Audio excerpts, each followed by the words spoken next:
Hola, ¿qué tal? Bueno, con la colaboración de Lautaro Chazarreta, vamos a empezar este programa, este vídeo, como todos los jueves, por la tarde o por la noche, según el país, a las 11 de la noche, hora Madrid, en colaboración, por supuesto, con DMP Geopolítica. ¿Qué tal, Lautaro? ¿Qué tal, Adrián? Saludos al chat. Muy bien, gracias por estar con nosotros. Ya sabéis, no os olvidéis, por favor, si no estáis suscritos, de darle a la tecla de suscribirse o darle a like si os gusta el vídeo y dejarnos preguntas o comentarios que iremos analizando, contestando, no en este canal, en el canal de ECAI Center, que lo podéis localizar muy fácilmente buscando en YouTube ECAI con K, Center con C. Ahí tenéis la dirección del canal. Bien, Lautaro, pues empezamos cuando te parezca. Bueno, hemos hablado sobre Trump y lo que se podía prever en ese segundo mandato de Trump a lo largo de varios vídeos, varios programas, y hoy vamos a tener que hablar otra vez, porque se han empezado a conocer los primeros nombramientos de Trump, nombramientos que vamos a ver cómo lo gestionan, porque en principio tienen que pasar por el Congreso para que el Congreso dé el visto bueno, y no siempre lo da, pero es posible que, como hay un receso en el Congreso, Trump consiga eludir ese trámite. Bueno, hay una discusión al respecto en este momento, ¿no? Pero bueno, de cualquier forma, en este momento nos interesa sobre todo analizar las señales que nos dan estos nombramientos y tener en cuenta también el contexto de lo que está sucediendo alrededor de la nueva presidencia de Trump en el propio Estados Unidos y también en Europa, fundamentalmente. Bien, pues vamos allá. Le hemos llamado, bueno, ya veis, y con esto ya estamos de alguna forma anticipando el contexto. Trump, malas señales. Malas señales. Vamos allá. En principio tenemos todo un listado de nombramientos que bien pueden calificarse como nombramientos belicistas. Claro, hay que recordar que todo lo que estábamos especulando sobre el segundo mandato de Trump, lo más importante es si Trump va a seguir o no con las estrategias belicistas de la administración anterior, de la administración actual, que nos estaba llevando a una gran guerra, una guerra mundial, o bien en el escenario de Oriente Medio o bien en el escenario europeo, en Ucrania. Bien, por eso nos alegramos todos de que ya fuera de los condicionantes electorales, después de haber asegurado la victoria en su primera declaración, Trump hiciera una clara manifestación, un compromiso de que no iba a haber guerras en su mandato, y esto parecía que transmitía una voluntad, un compromiso muy claro, y sin embargo ahora vemos que estos nombramientos que está haciendo, hay toda una serie de personas que bien podemos calificar como belicistas, ¿no?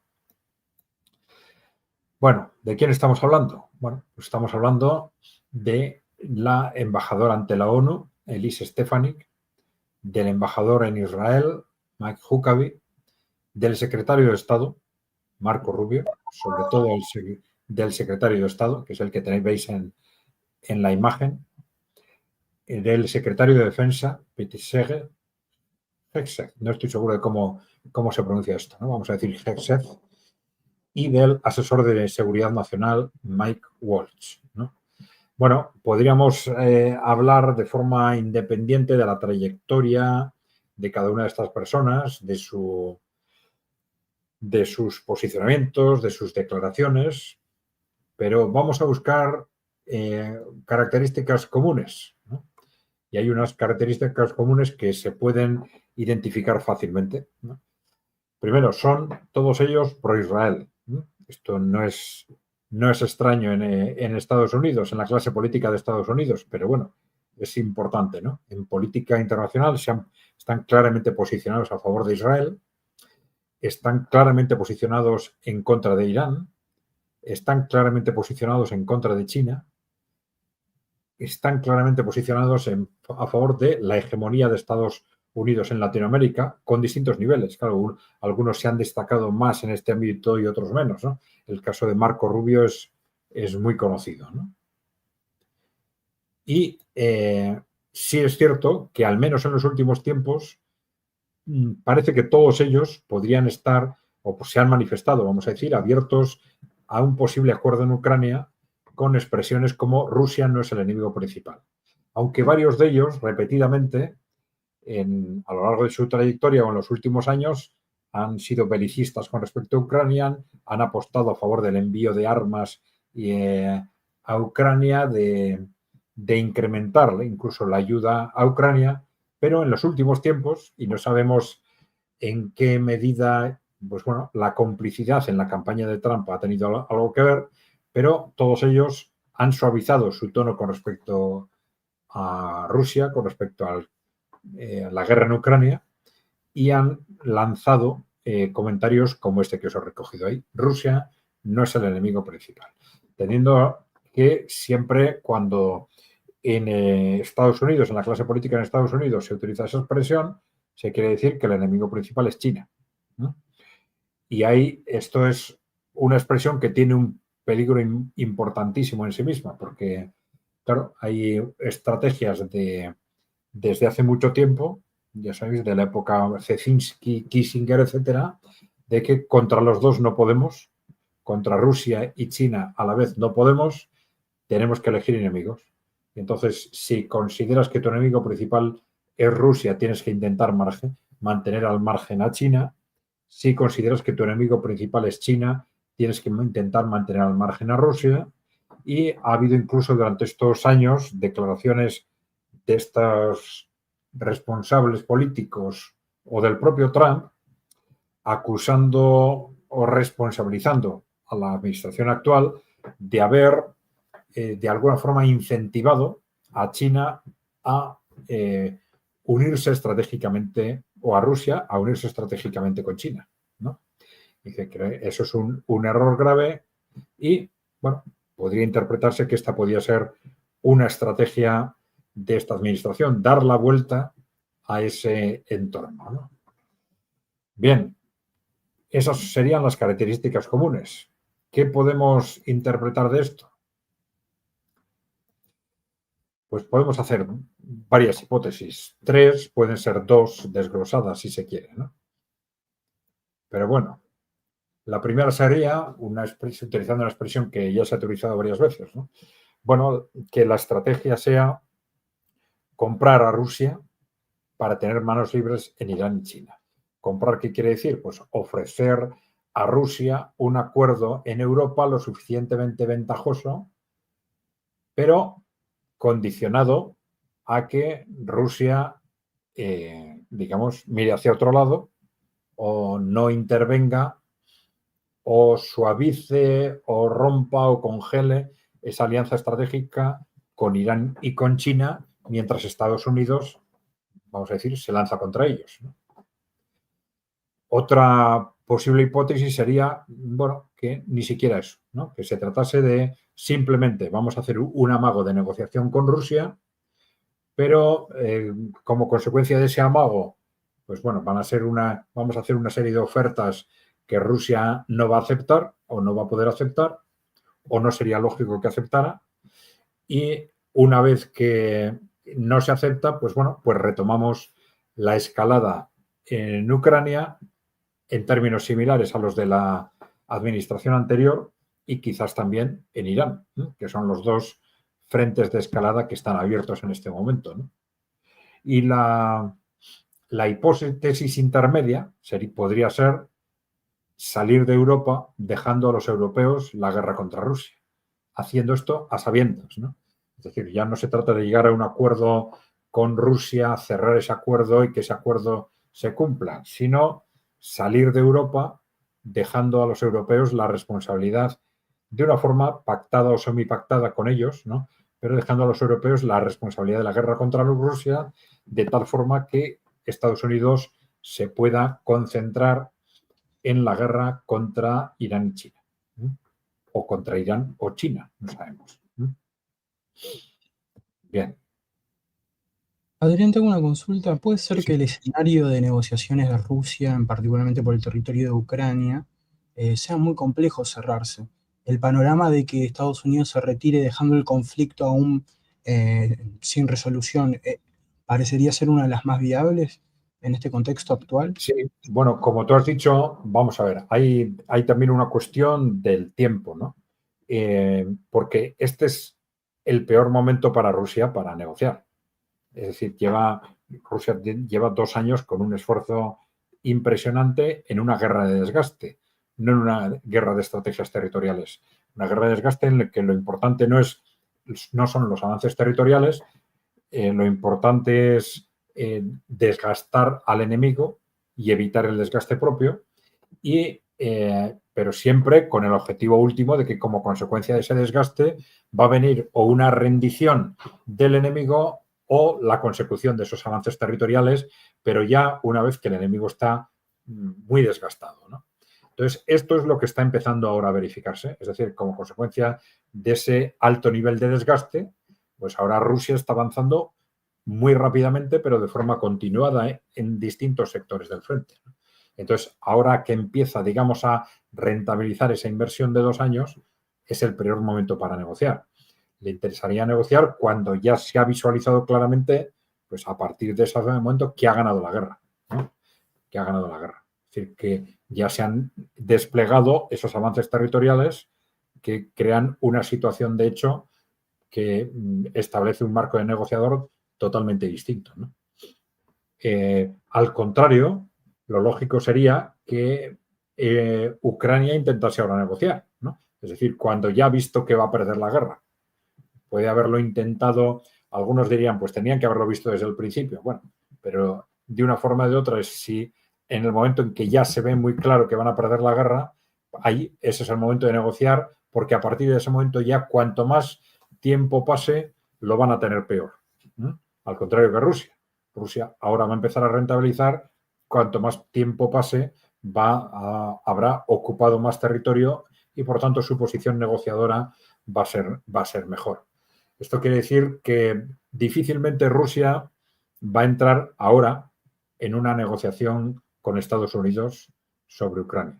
Entonces, pero claro, Trump tampoco ha dicho de forma tan clara que esa negociación tenga que ser ahora, aunque ya sabéis que ha habido unas filtraciones al Washington Post, ¿no? En el que, según el Washington Post, nos ha dicho que según el entorno de Trump, se está elaborando una propuesta en las que las condiciones van a ser estas, han sido rechazadas tanto por Ucrania como por Rusia, pero no se han formalizado tampoco como propuesta de Trump ni de su equipo. Ha sido una filtración a la prensa que más podría interpretarse como una forma de empezar a abrir camino, ¿no? De empezar a acostumbrar a la opinión pública norteamericana, fundamentalmente, a que poco a poco aquí van a tener que ir cediendo. Pues un primer sondeo, luego podrán venir otros pasos, ¿no? Pero con esto quiero decir que Trump puede lanzarse ahora a una dinámica de negociación o puede hacerlo en enero, una vez que se haga con el mandato que el 20 de enero es la toma de posesión, entonces puede empezar en ese momento las negociaciones sin romper, digamos, radicalmente con esas declaraciones que hizo de que él podía solucionar la guerra en un día o en una semana, ¿no? Entonces, pero esa semana no tiene que ser ahora, puede ser una semana a partir de esa toma de posesión del 20 de enero, ¿no? Bueno, de cualquier forma, aunque sea el 20 de enero, va a ser complicado. Vamos a ver cómo se mueve en el terreno. Estos 2 meses van a ser muy importantes por el ritmo de avance que está teniendo Rusia. Pero, claro, se está especulando de que es posible que en 2 meses Rusia, si acelera el ritmo como está acelerando, pueda incluso llegar hasta el Dnieper, pero es más complicado que llegase hasta Odessa, ¿no? Hasta la ocupación de Odessa, que es una reivindicación casi imprescindible para Rusia, ¿no? Primero porque es zona rusófona y porque de esto depende quién controla o deja de controlar los accesos al Mar Negro, ¿no? Se ha especulado con que a partir de la situación actual los rusos pueden continuar hacia el Dnieper o bien dirigirse hacia Odessa o las dos cosas. Pero es muy complicado que solo en 2 meses ya hayan cubierto los dos objetivos. Muy complicado. Entonces, vamos a ver, porque si ese es el contexto, a Rusia le interesaría retrasar más, no negociar en enero, sino negociar más tarde, cuando ya haya conseguido sus objetivos territoriales, si es posible, ¿no?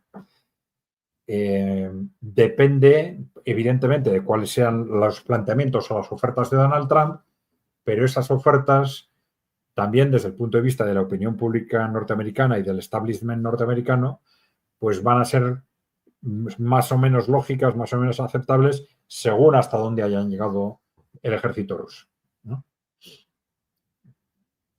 Porque, claro, el significado de una de esas propuestas de aceptar como situación de hecho el punto al que los rusos han llegado en este momento, pues claro, tiene un significado totalmente distinto ahora del que va a tener en enero, del que probablemente tenga en marzo, ¿no?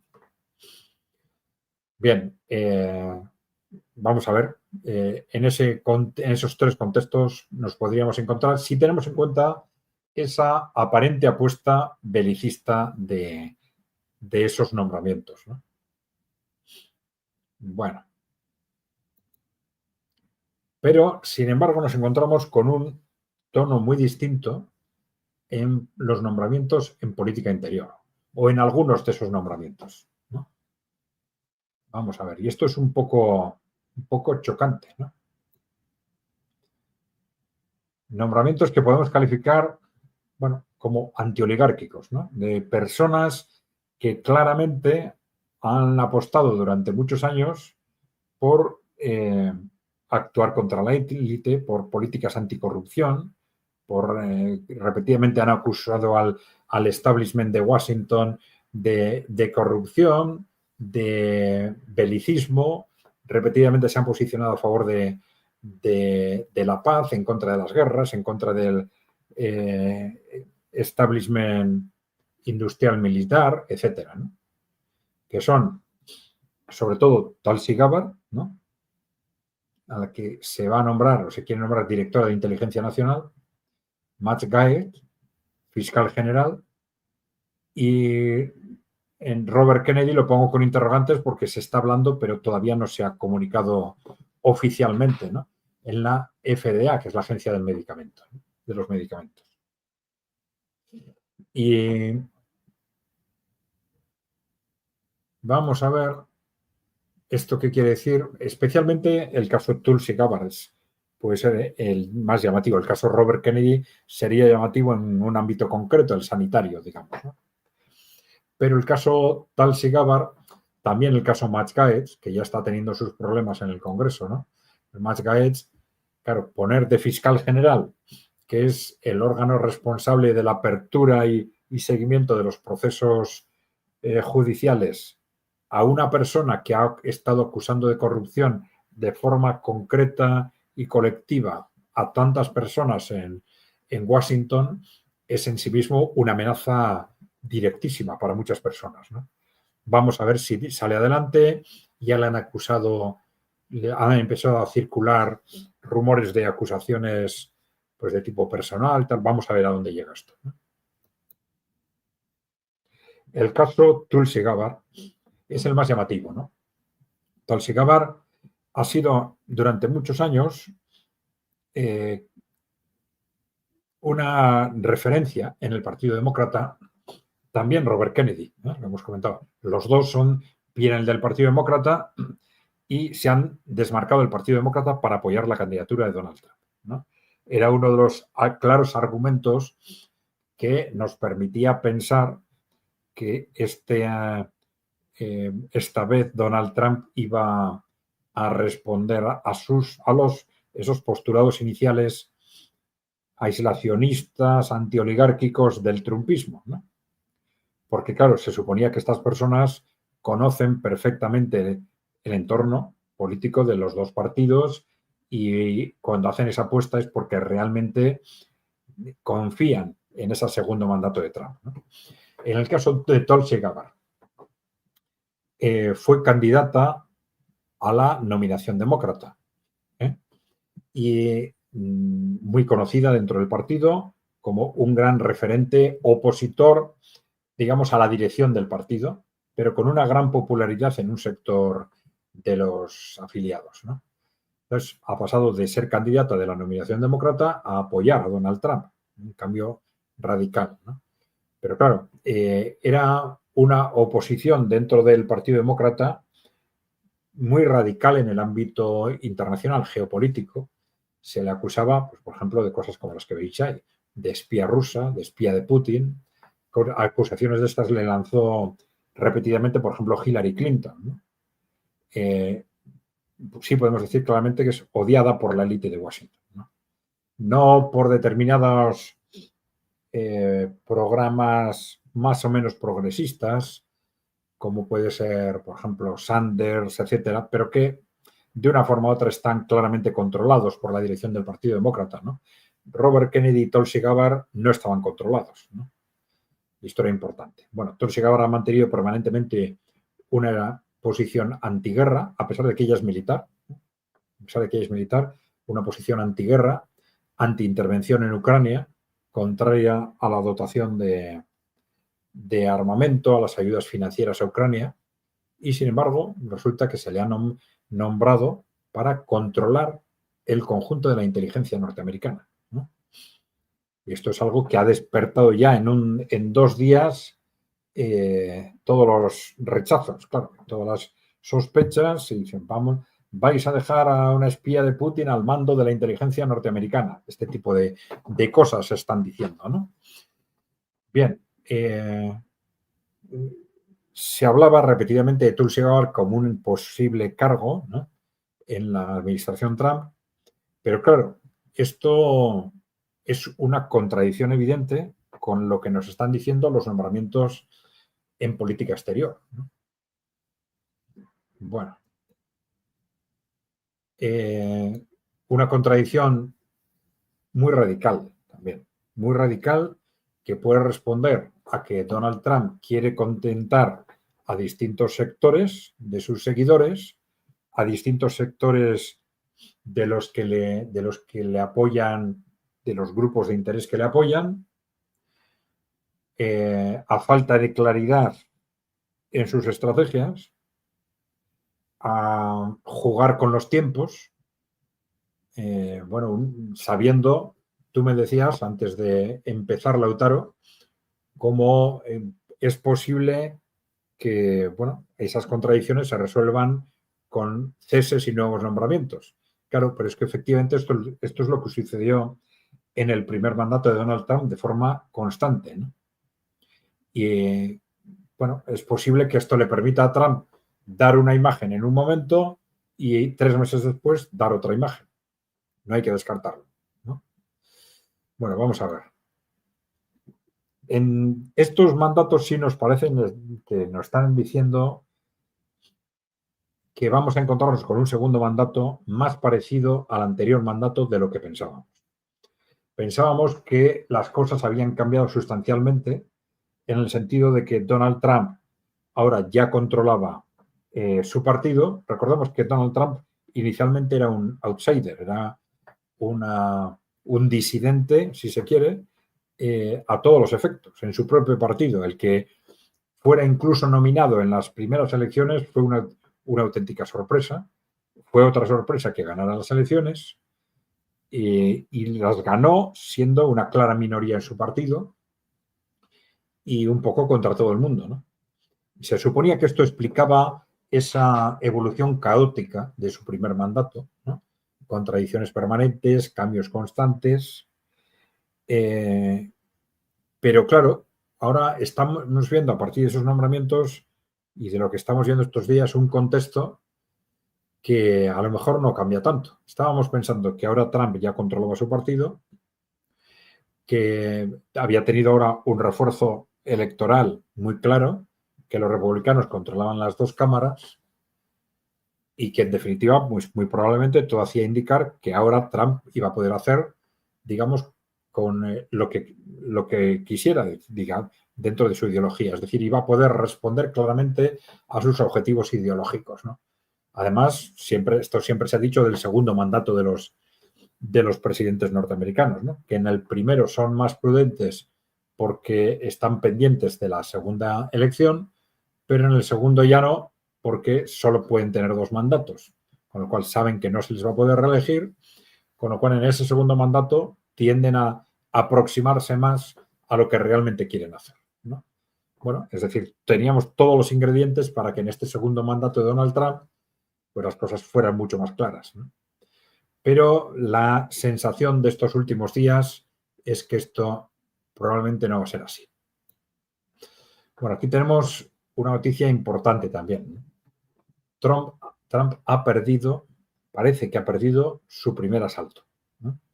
Ayer, el 13 de noviembre, los republicanos del Senado, los recién nombrados, todos los senadores republicanos, se reúnen y eligen como líder a John Thune en lugar, faltan unas letras, hay un baile, ¿no? En lugar del candidato apoyado por Trump, que era Rick Scott, por Trump y por los trumpistas, ¿no? Bueno, y esto ya es significativo. Es el primer nombramiento que se hace en las cámaras, la primera decisión que se toma después de las elecciones y justo en este momento, a pesar de todo el peso político que tiene en este momento Donald Trump cuando acaba de ganar las elecciones de forma tan rotunda, la mayoría republicana en el Senado se le enfrenta y nombra a una persona distinta de la que él quería.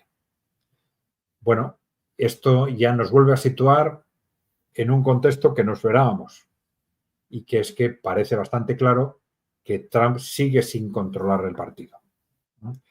Por lo menos es lo que vemos en el Senado, ¿no? Sigue sin controlar la mayoría republicana del Senado.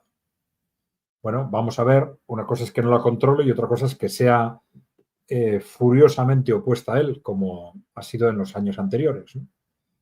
Pero bueno, esto ya nos indica que las expectativas de este segundo mandato probablemente no van a responder a lo que nosotros pensábamos.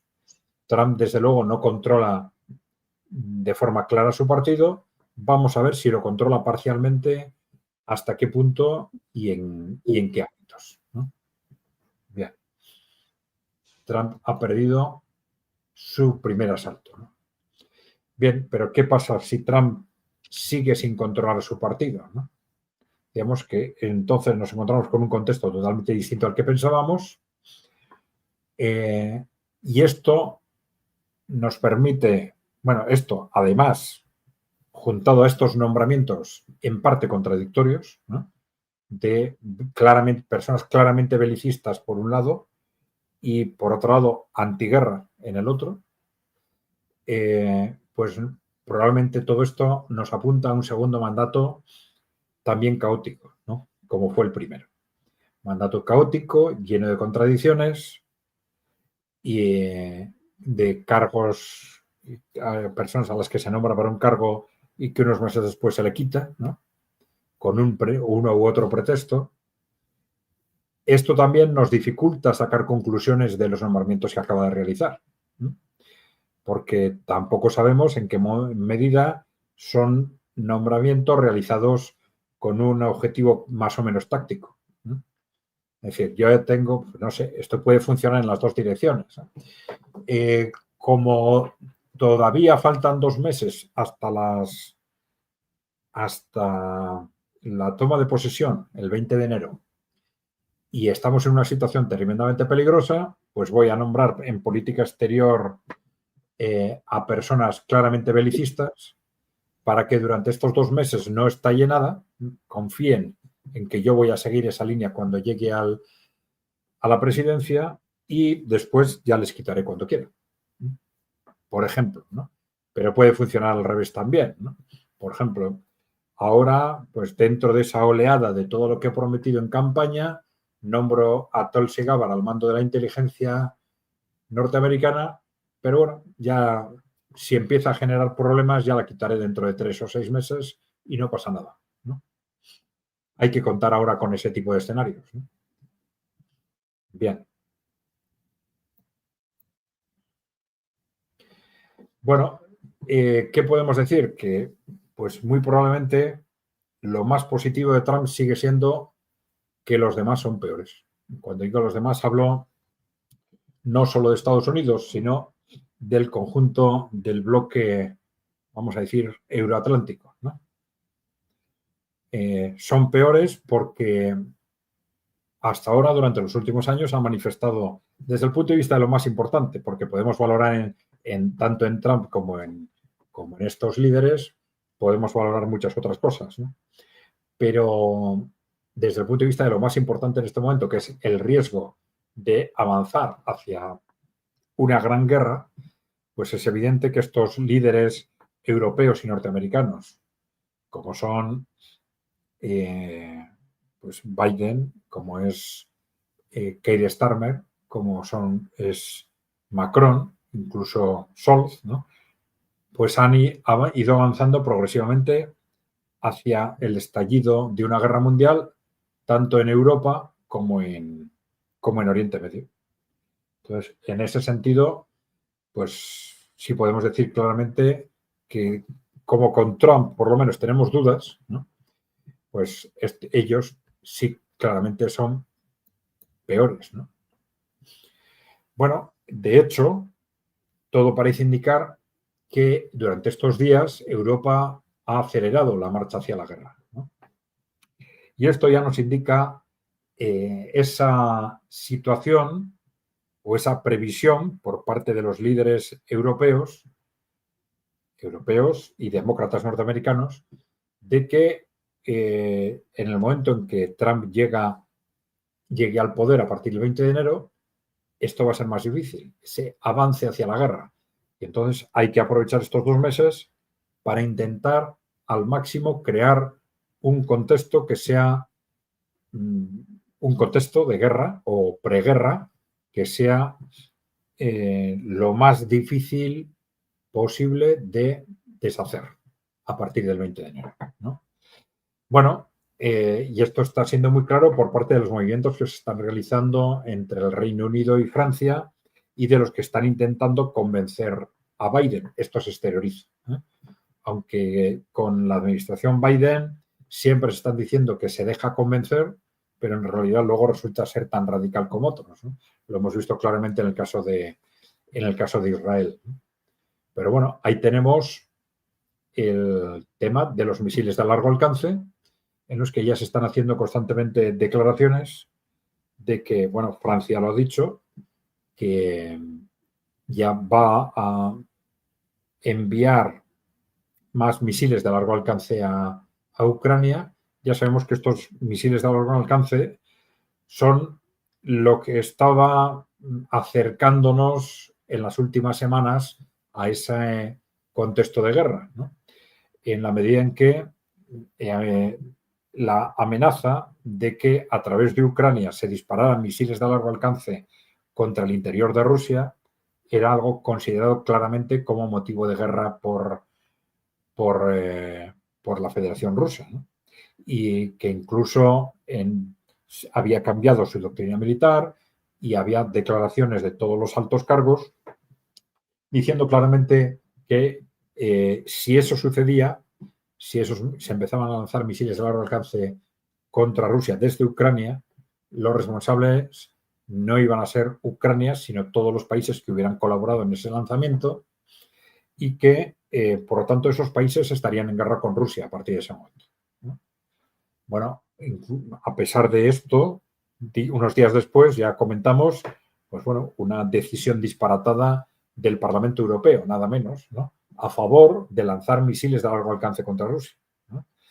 El Parlamento Europeo, ya dijimos que no tiene competencias en este ámbito. Esa declaración tenía un valor político, ¿no?, pero que sí nos decía, nos apuntaba muy claramente cuáles son los posicionamientos de nuestra clase política, ¿no? ¿Qué tipo de clase política tenemos en Europa, ¿no? Bien, bueno, después de esto hubo movimientos en los que un desplazamiento incluso de Keir Starmer a Estados Unidos expresamente con la idea de asegurar el visto bueno de Estados Unidos para ese lanzamiento de misiles contra Rusia, ¿no?, de misiles de largo alcance contra Rusia. Y sabemos que la administración de Estados Unidos estaba de acuerdo y que el proceso se detuvo porque el ejército dijo que no, al menos inicialmente, ¿no?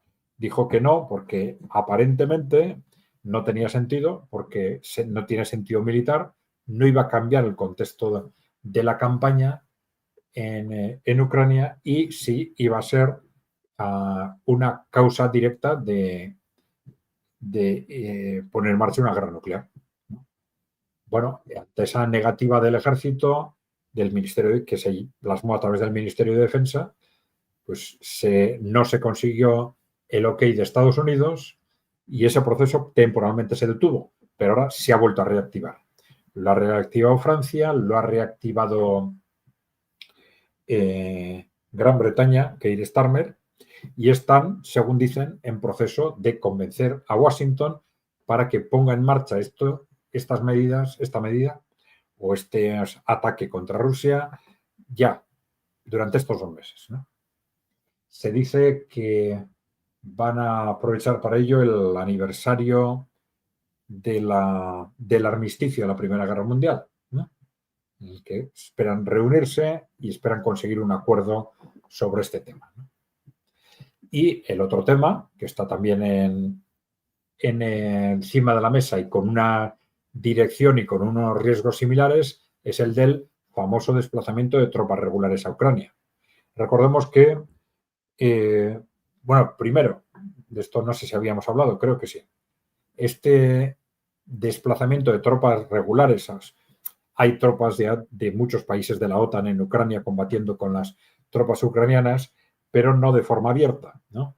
Entonces, la idea de este desplazamiento de tropas regulares de países europeos de la OTAN a Ucrania se conoció a través de un chivatazo del primer ministro de Eslovaquia, Robert Fico, ¿eh?, que salió de la reunión en la que se estaba hablando de ello y contó a los periodistas que Macron, el presidente de Francia, estaba haciendo planteamientos de ese tipo.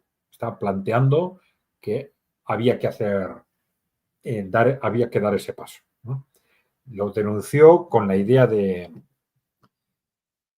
alguna forma de frenar ese proceso y es posible que esto fuese lo que luego le costase el atentado, ¿no? Bueno, Robert Fico, dentro del primer ministro de Eslovaquia, ha mantenido constantemente, bueno, a la cabeza de un partido socialdemócrata, Smer, ha mantenido constantemente una postura anti-OTAN, anti-atlantista y antiguerra, ¿no? Y es muy posible que ese movimiento de dar el chivatazo en algo para ellos tan estratégicamente clave, pues que casi le costara la vida, ¿no? Bueno, el caso es que a partir de ese momento Emmanuel Macron empezó a ya tuvo que reconocer que efectivamente había hecho ese planteamiento y estuvo durante unos meses ya haciendo ese planteamiento abiertamente, ¿no?, con las más reticencias por parte de países como Alemania, etc. Esa postura tan abierta de Macron terminó el día de las elecciones europeas. Aparentemente porque, como consecuencia de las elecciones, se interpretó que la oposición pública a estos posicionamientos tan belicistas de Macron, pues que era mayor de la que ellos pensaban, ¿no? Y entonces se pasó a una situación de silencio aparente, con respecto a este tema, pero que salía más o menos de forma indirecta una y otra vez. Y ahora ya, después de las elecciones en Estados Unidos, se está volviendo a hablar otra vez de este tema ya de forma abierta a todos. Ya digo, sobre todo en Francia y Reino Unido, Macron y Keir Starmer, que están intentando aparentemente convencer a Biden de que dé el visto bueno para poner en marcha este lanzamiento de misiles o este desplazamiento de tropas regulares a Ucrania durante estos 2 meses. Vale. Unas ganas de desestabilizar el posible gobierno de Trump en este sentido bastante altas. Un inicio de guerra antes de un mandato. Claro. Sí, aunque claro, no sea ese su objetivo último. Su objetivo último es la guerra, claro. Lo que quieren es asegurar que el mandato de Donald Trump no se desmarca de ese contexto de guerra. Y que por tanto la guerra se produce. Y en Irán o en Ucrania o en los dos sitios. Claro, ¿y por qué quieren la guerra? Pues esto ya lo hemos comentado más de una vez, ¿no?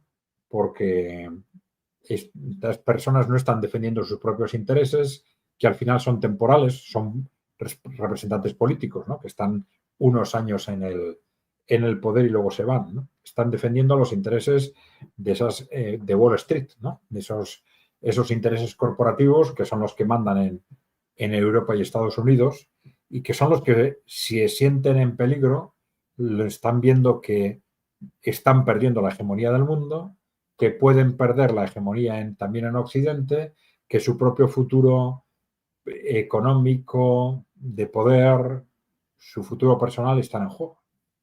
Y están dispuestos a todo con tal de evitar ese contexto de victoria rusa en Ucrania. Y dentro de ese están dispuestos a todos, pues ya nos han dejado claro durante el último año que entra el intentar a toda costa provocar una guerra. Esa ha sido su estrategia durante el último año. Provocaciones para generar una respuesta a esas provocaciones que justifique la escalada. Entonces estaríamos en espera pienso en gran medida que una de las acciones más poderosas en este caso son los misiles de largo alcance en territorio muy profundo ruso.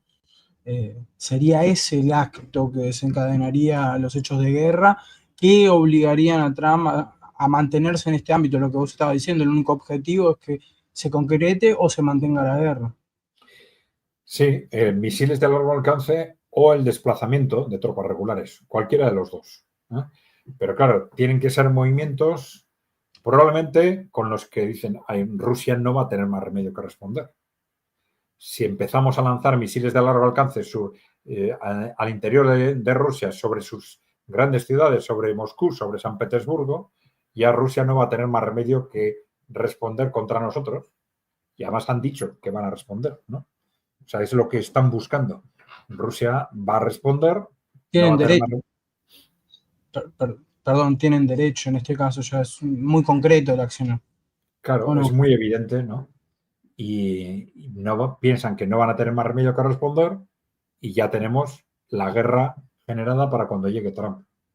El desplazamiento de tropas regulares, pues ellos piensan que tendría un efecto similar, pero claro, ya no sería como quizás se pensaba en su momento, un desplazamiento progresivo, ¿no? Tendría que ser un desplazamiento seguramente masivo, porque si es progresivo, si es un pequeño desplazamiento durante estos meses, esto sería quizás más fácilmente objeto de una marcha atrás por parte de Donald Trump, ¿no? Si Donald Trump llega al poder, podría obligar a los países que se han movido en esa dirección a dar marcha atrás, quizás, ¿no? Intentarán hacerlo de tal forma que sea irreversible, porque ese es su objetivo ahora, ¿no?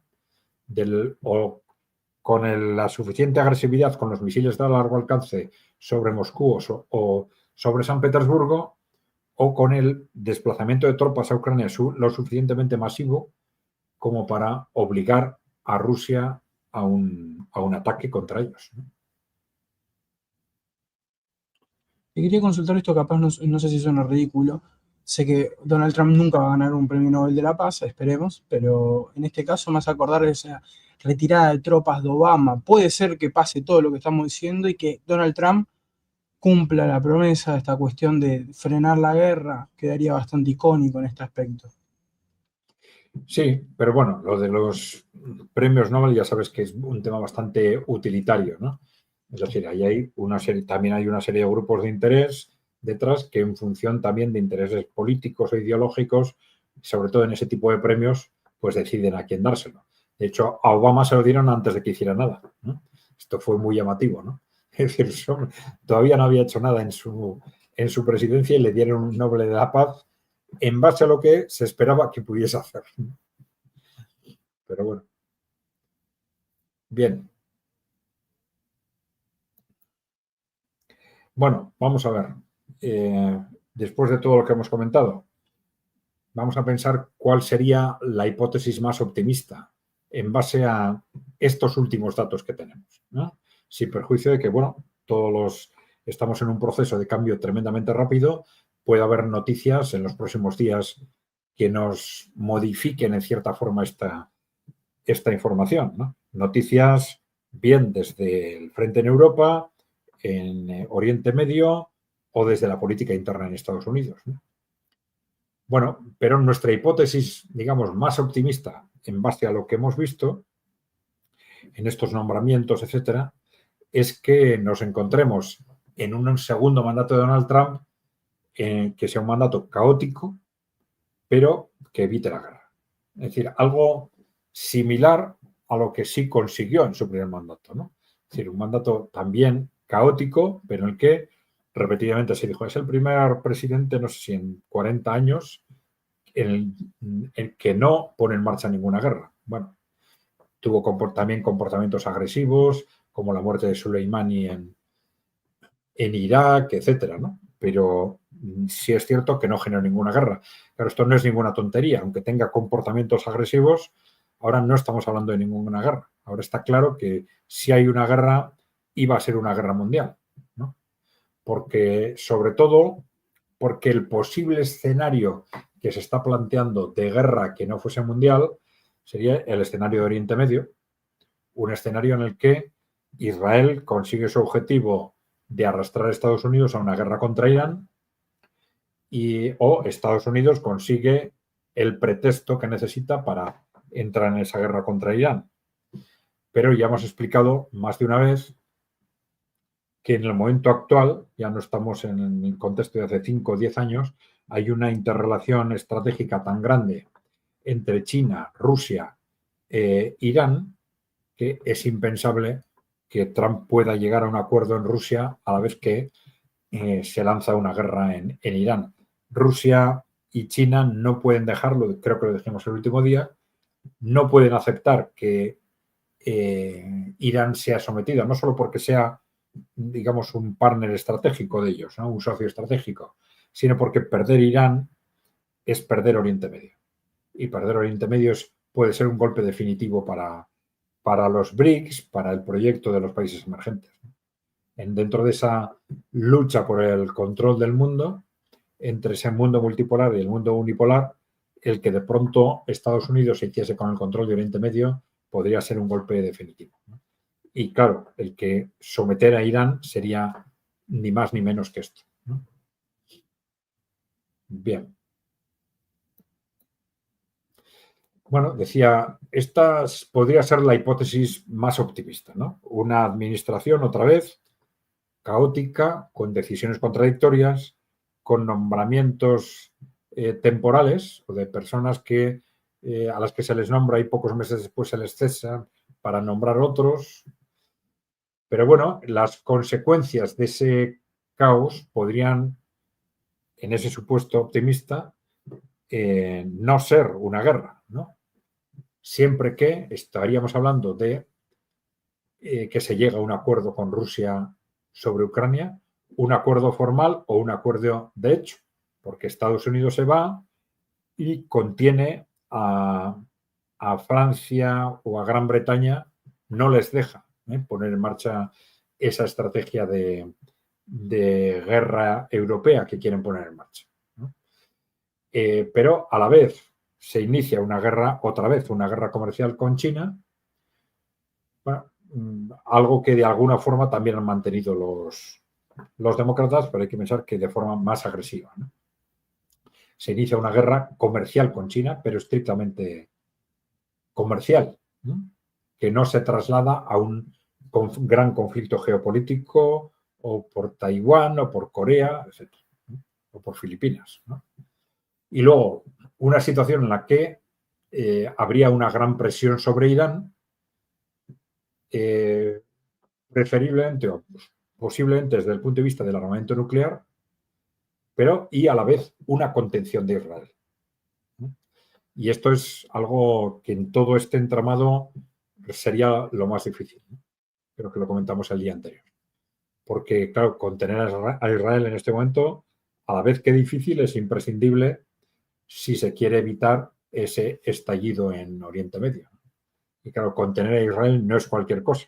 Tendría que ser que Israel salga de Gaza, salga de Cisjordania y salga de Líbano.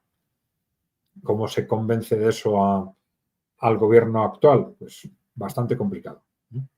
Pero Trump tendría que arreglarse con eso. Y tendríamos que contar, eso sí, también con un cierto grado de tensión en Latinoamérica, ¿no? Estas personas belicistas que ya se han nombrado no solo son agresivas contra Irán, contra China, no solo son pro-israelíes, sino también son agresivas con respecto a Latinoamérica, ¿no? Con respecto a los países más distanciados de Estados Unidos, por supuesto, ¿no? Se habla de Cuba, Venezuela, Nicaragua, etc.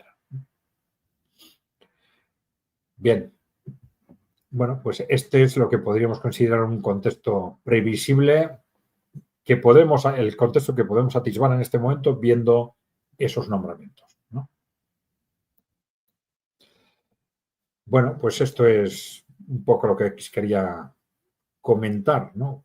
Cómo queda esa expectativa de lo que puede ser el segundo mandato de Donald Trump desde la perspectiva de lo que ha sucedido estos días y en concreto fundamentalmente de esos nombramientos que en sí mismos ya son contradictorios en cierta forma. No sé si tienes algún comentario o pregunta, Lautaro. No, queda esperar del gran elemento que es el tiempo, ver si la gente que nombró dura, todo lo que estuvimos viendo y nos mostraste sí. En la exposición. Bueno, y es posible, ya lo hemos comentado, que ahora se abra una batalla con el Congreso para la ratificación de estos nombramientos, ¿no? Bien, bueno, pues lo dejamos aquí entonces.